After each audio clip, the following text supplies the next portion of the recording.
तर अतिवृष्टीने हैराण झालेल्या शेतकऱ्याला फक्त सरकारकडून 2500 रुपयाची मदत मिळाली आहे। त्यामुळे बळीराजाचा संताप अधिकच वाढलाय। हेक्टरी 50,000 मदत देण्याची मागणी केली जाते। इंदापूर तालुक्यातील सणसर या गावातील सुमित निंबाळकर 2500 रुपयांची मदत त्यांना करण्यात आली आहे। आर्थिक संकटात सापडलेल्या शेतकऱ्यांना आणखी मदतीची अपेक्षा आहे आणि गरज देखील आहे।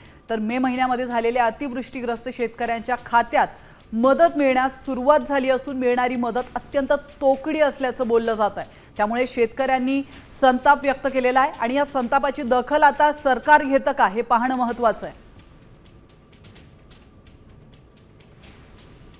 पुरात नुकसान झालं आणि परत आलेल्या पुरात सुद्धा ऊस पूर्णतः बेटासहित वाहून गेलेला आहे सगळा। म्हणजे काय राहिलेलं नाही। आपण बघताय, आपण शेतातच उभा आहे, सगळं मातीसकट सगळं वाहून गेलेलं आहे।